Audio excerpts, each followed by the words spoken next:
Hello and welcome back, dear viewers, to the channel where we carefully examine the most intriguing and often complex developments within the British monarchy. Today, we turn our focus to a subject that continues to cast an uneasy shadow over the reign of King Charles III, the ongoing controversy surrounding his younger brother, Prince Andrew, and the highly publicized loss of his long-held title, the Duke of York. This issue, steeped in both personal and constitutional tension, has once again drawn sharp criticism from royal commentators and biographers alike. According to several experts, King Charles, though taking the necessary and difficult step of removing his brother from public life, made a crucial and potentially damaging mistake in the way this major decision was communicated to the public.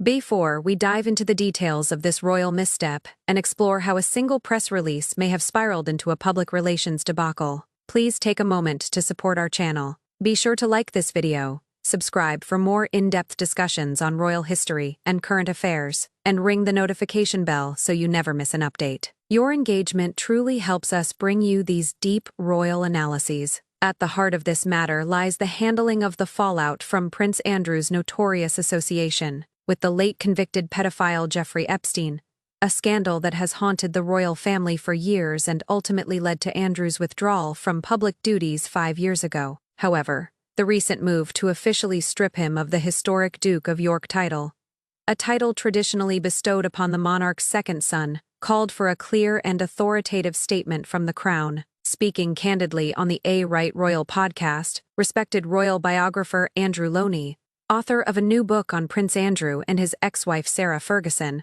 offered a pointed critique of Buckingham Palace's handling of the announcement. Loney argued that allowing the statement to be issued under Prince Andrew's own name, rather than as a direct decree from King Charles, was a serious strategic error. In his view, this was a missed opportunity for the king to demonstrate firm and decisive leadership at a time when public confidence in the monarchy is crucial. Loney emphasized that the statement should have come directly from the king himself, a move that would have clearly shown the world that the monarch had taken firm, moral action regarding his disgraced brother. Instead, according to the biographer, that vital opportunity to assert royal authority was lost. He also criticized the tone of Prince Andrew's own remarks, particularly the suggestion that his decision to step down from royal duties 5 years ago was entirely his own choice.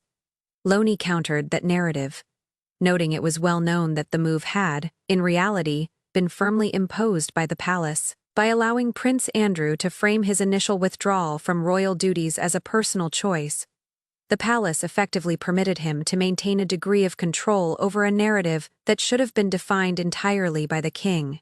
Royal biographer Andrew Loney insisted that King Charles should have owned this difficult but necessary decision, taking public credit for enforcing accountability within the monarchy. Instead of seizing the opportunity to project decisiveness and moral integrity, the palace's approach, according to Loney, turned what could have been a firm and effective resolution into a larger public relations problem. He lamented that the final statement issued by Prince Andrew was filled with what he called ridiculous and implausible phrasing, lines that few truly believed. This lack of credibility, he argued, completely undermined the purpose of the announcement, hinting at internal hesitation or at best a clumsy attempt to soften the reality of the king's intervention. The formal announcement, issued on the 17th of October, officially confirmed Prince Andrew's decision to surrender the Duke of York title, along with other significant honors, including his prestigious Order of the Garter membership. The statement suggested that this move followed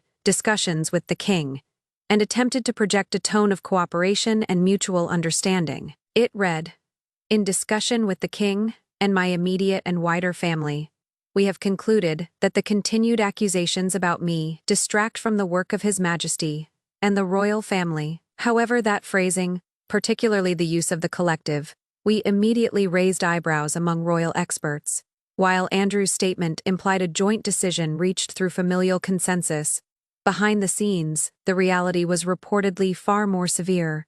According to the Mirror, the move was not a polite mutual understanding at all. King Charles had personally ordered his younger brother to relinquish his remaining titles and residual public associations. The order was reportedly delivered during a tense, emotionally charged 10-minute phone call, following close consultation between the king and his son, Prince William. This revealed a united front between monarch and heir, determined to bring finality to a scandal that had long cast a shadow over the royal family. In truth, the king's decision was not merely advisory, it was an ultimatum. Yet the public statement allowed Prince Andrew to mask this pressure with the language of collaboration and grace. Royal commentator Jenny Bond, speaking to Sky News, highlighted Andrew's strategic use of "we" as a calculated effort to soften the optics. She interpreted it as clear evidence that the Duke had been subjected to immense pressure to do the decent thing and step down while preserving a veneer of dignity. This subtle yet crucial communication failure carried enormous symbolic weight. The Duke of York title is not a ceremonial accessory. It is one of the most historic honors traditionally bestowed upon the monarch's second son.